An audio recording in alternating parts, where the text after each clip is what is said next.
What's up, guys? Mr. Dan here. Welcome back to the channel. Welcome back to another episode of the Rankening, where I rank some of my favorite franchises in the dark.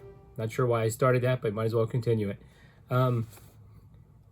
So today I'm going to take a look at the Hills Have Eyes franchise, all 5 films. Original films, sequels, remakes, sequels to the remake, all 5. And I wasn't actually aware that there were 5. I thought there were 4, but during last year's franchise frenzy, throughout the course of the year, both Jason from Horrific Nightmares JM and Joe the Horror Man, I think, reviewed or ranked these films, and also possibly gave some of them a positive spin, as some of them are kind of crapped on a little bit by some of the fandom. So at any rate, I decided to watch them all and rank them.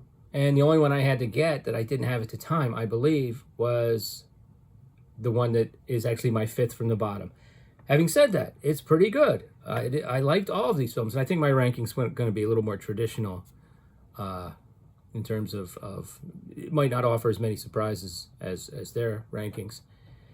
But that's not to say that I didn't like any of these films, because I liked them all. Okay. Anyway, the original film had 2 sequels. The second one is also known as Mind Ripper. So I had to get this VHS here.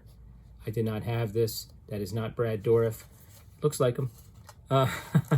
Starring Lance Henriksen, a very young Giovanni Ribisi, who I believe was the director of photography on Strange Darling. I was going to check, but I forgot. The government created him. Now they just want to destroy him. Yeah, it's a little different, but it is connected to The Hills Have Eyes, the original Hills Have Eyes.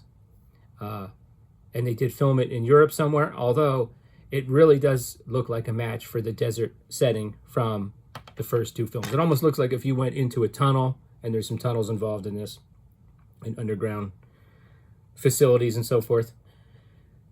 And if you traveled for a couple miles and you came out the other side, it could be part of the same landscape. It wasn't like, it wasn't one of those films that's like, oh God, looks like they filmed this in Bulgaria and you're trying to pass this off as an American town, and it's clearly not. It actually looked pretty good.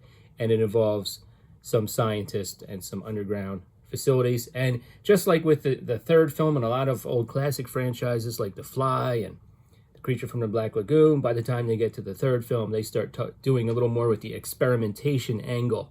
They kind of take it in a different direction.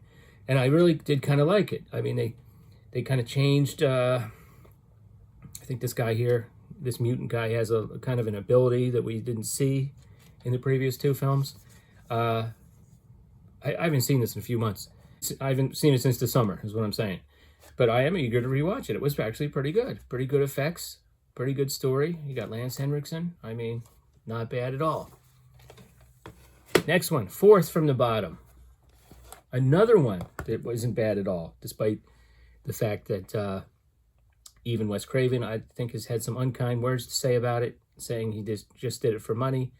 Some of the fandom has picked out certain aspects, like the excessive, not excessive, but the use of flashbacks. Even a dog, there's a scene where they zoom in on the dog, and the dog apparently has a flashback, and I get it. It's a little bit funny. But having, never seen it until now, The Hills Have Eyes Part 2, which is the sequel to the original film, is actually a pretty good film. If you think of it more like a serial killer film, okay? Michael Berryman comes back briefly for a little bit. I don't know if that makes any sense, but he's not sort of the main antagonist. I forget the name of the guy. He's quite large and menacing. And you have a bunch of people, including some from the first film, that have a little bit of trauma left over, who basically go into the wilderness and get trapped in this small town. And it's almost follows the classic slasher setup. Young people or teenagers get stuck somewhere or go somewhere isolated and get preyed upon. That's it, and it's pretty good. And it got me thinking. There's a lot of movies out there whose creators, directors, or stars have unkind things to say about them. That does not always mean that they're bad, or that there isn't enough in there to keep us entertained. So that would almost be a video unto itself, I think. But yeah, I did enjoy it. I'm looking forward to rewatching it, for sure.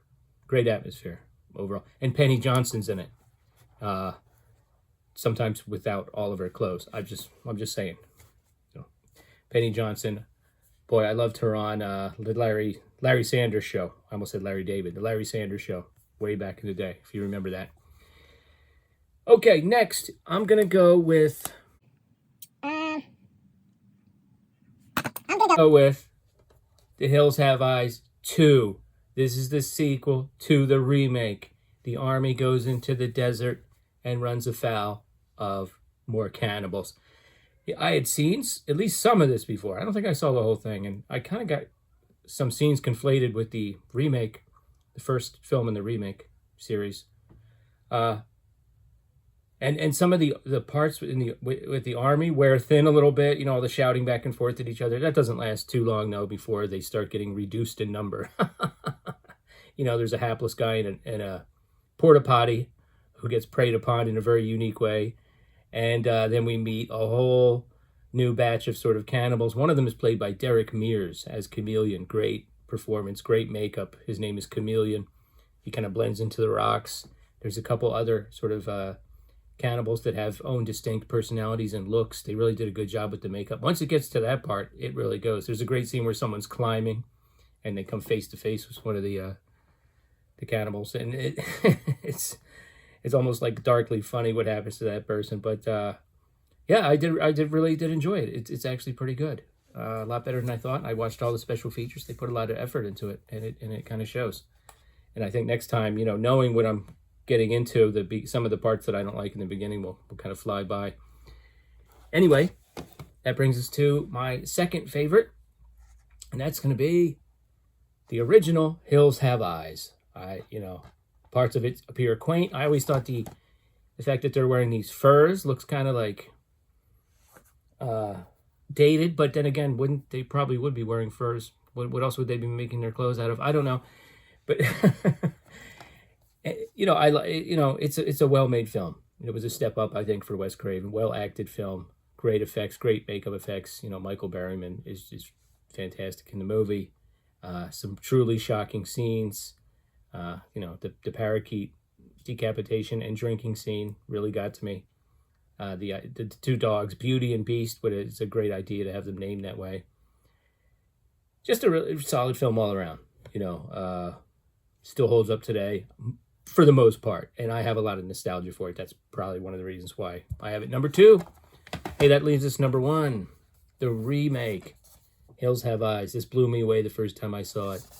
Just gruesome, graphic. The way that they introduced more of the radiation aspect, you know, going to the old blast zone, you know, and having the families live in the houses that were used as sort of test houses with dummies and furniture and everything to see what would happen in a blast, and having, you know, them being irradiated. Great characters, Pluto, Jupiter.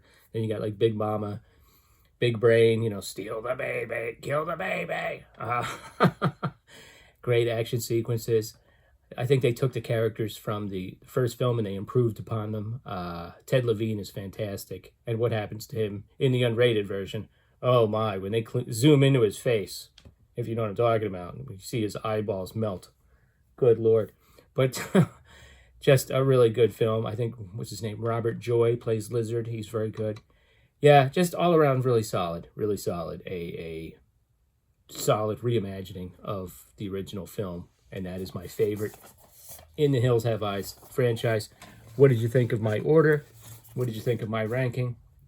Have you seen all these? What are your thoughts? Let me know in the comments below. Come back for another episode of The Rankening. Later.